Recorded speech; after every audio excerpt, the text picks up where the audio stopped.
आइए बच्चों, आज की क्लास में करते हैं गुडविल चैप्टर का एक छोटा सा एग्जाम्पल जो कि बहुत सिंपल और बहुत ज़्यादा इजी होने वाला है। So your most welcome to your channel Asif Ali. This is Asif Ali. आइए चलिए एग्जाम्पल की शुरुआत करते हैं।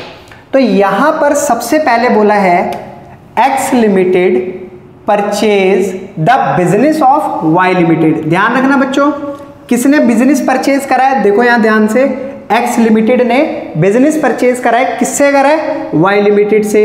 For a purchase consideration of ₹6 lakh. यानी कि ये परचेज कंसिडरेशन का मतलब क्या है? यहाँ पर सिंपल सा मतलब है, इसका मतलब है बिजनेस को परचेज करने के लिए पैसे कितने दिए। परचेज कंसिडरेशन का सिंपल सा मतलब, तो आपने कितने पैसे दिए? 6 लाख रुपए। किसने दिए? एक्स लिमिटेड ने। किसको दिए? वाई लिमिटेड को। यहां तक बात क्लियर हो गई होगी।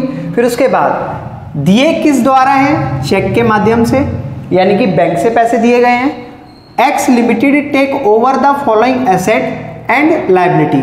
अब बच्चों, जब भी आप किसी का बिजनेस परचेज करने के लिए जाओगे तो वहां पर आप क्या क्या देखोगे? आप ये देखोगे भाई इस फर्म के पास कितनी सारी एसेट्स हैं और इस फर्म के ऊपर कितनी सारी लायबिलिटी हैं। उन दोनों को ही आपको परचेज करना, मतलब जब बिजनेस ले रहे हो तो भाई दोनों चीजें आएंगी। तो सिंपल सी चीज, आपने 6 लाख रुपए में डेटर लिए 2.5 लाख के आगे, स्टॉक 1.5 लाख का था बिजनेस के अंदर, क्रेडिटर यानी कि कुछ ऐसे कर्जदार भी थे जो कि बिजनेस से पैसा मांगने वाले थे। ठीक है, मतलब बिजनेस के ऊपर 60,000 रुपये का कर्जा था।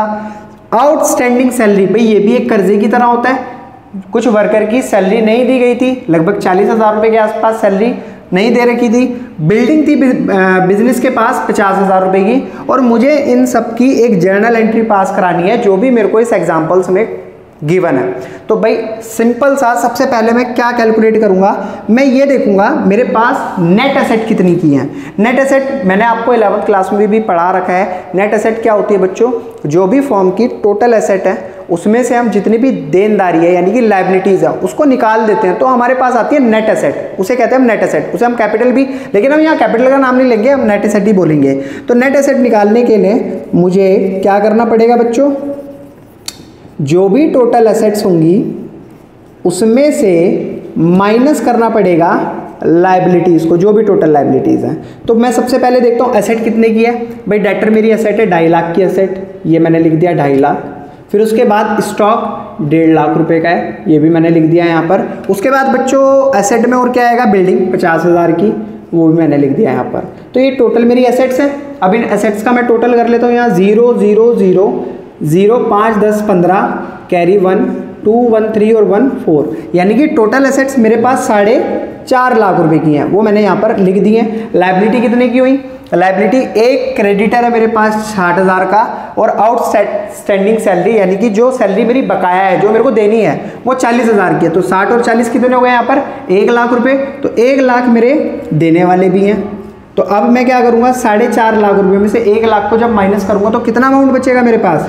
3.5 लाख रुपए। ये आ गई मेरी नेट एसेट। ठीक है, अब गुडविल निकालने का जो फॉर्मूला होता है वो मैंने आपको जिस टाइम थ्योरी करवाई थी ना उस टाइम लिखवाया था। किसके नीचे? आप देखना कॉन्सेप्ट रजिस्टर खोलकर, परचेज गुडविल के जस्ट नीचे goodwill is equals to purchase consideration. देखो मैंने शॉर्ट फॉर्म में लिखा है बट आपको शॉर्ट फॉर्म में नहीं लिखना, माइनस नेट एसेट। हम ऐसा करके निकालते हैं।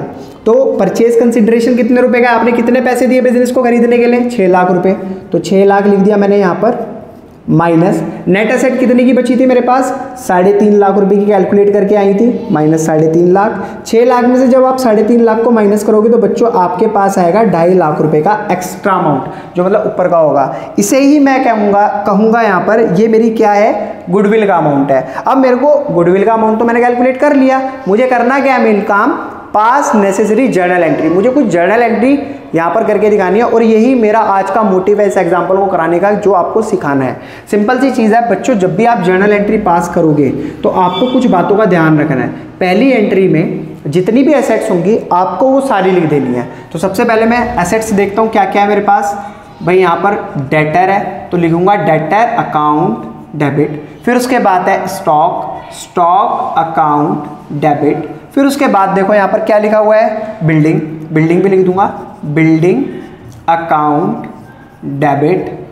फिर आपको सारी एसेट्स लिखने के बाद यहां पर एक लाइन का गैप छोड़ना है। क्यों छोड़ना है वो मैं आपको बाद में बताऊंगा, ठीक है। सारी एसेट्स लिखने के बाद अब आ जाओ लायबिलिटीज वाले पोर्शन पे। तो लायबिलिटी क्या था, क्रेडिटर थे हमारे, क्रेडिटर थे तो 2 क्रेडिटर अकाउंट और 2 और क्या थी liability, outstanding salary, 2 outstanding salary account.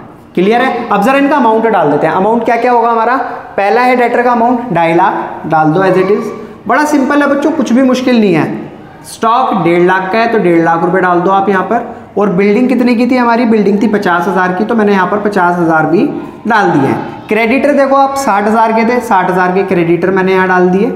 फिर उसके बाद आउटस्टैंडिंग सैलरी कितने की थी, 40,000 की, वो भी मैंने यहाँ पर मेंशन कर दिया है। अब बच्चों इसके बाद आपने जिससे बिजनेस खरीदा है उसका नाम क्या था, वाई लिमिटेड। तो आपको लायबिलिटी वाले ही पोर्शन में यानी कि क्रेडिट साइड वाई लिमिटेड करके भी डालना है। कितने रुपए आपने इसको पे करने हैं, 6 लाख रुपए। 6 लाख में बिजनेस खरीदा है, 6 लाख रुपए मेरे को पे करने हैं।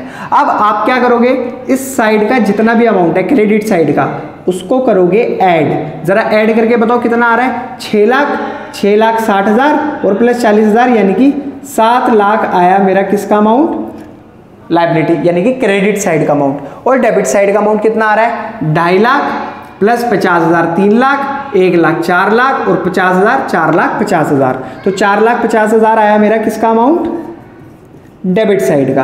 तो 7 लाख में से मैं 4 लाख 50,000 को जब माइनस करूंगा तो 0 as it is, 0 as it is, 0 as it is. यहाँ भी 0, 10 में से 5 गया बचा 5, यहाँ से कैरी दे दिया, 6 में से 4 गया बचा 2। तो ये 2.5 लाख रुपए का जो मैंने एक्स्ट्रा अमाउंट पे करा है, जो 2.5 लाख रुपए का मैंने एडवांस मतलब ज़्यादा अमाउंट पे करा है, इस अमाउंट को मैं यहाँ पर नाम दूंगा गुडविल अकाउंट डेबिट 2.5 लाख रुपए। और ये मेरा एज अ बैलेंसिंग फिगर निकल कर आएगा। तो बच्चों ये थी मेरी जर्नल एंट्री इस पूरे एग्जाम्पल की। आई होप आपको बहुत अच्छे तरीके से समझ आई होगी। अगर आपको वाकई ये एग्जाम्पल समझ आया तो प्लीज़ वीडियो को लाइक कमेंट शेयर ज़रूर कीजिएगा। फिर मिलेंगे आपसे अगली वीडियो में अगली नई इलस्ट्रेशंस के साथ। तब तक के लिए धन्यवाद।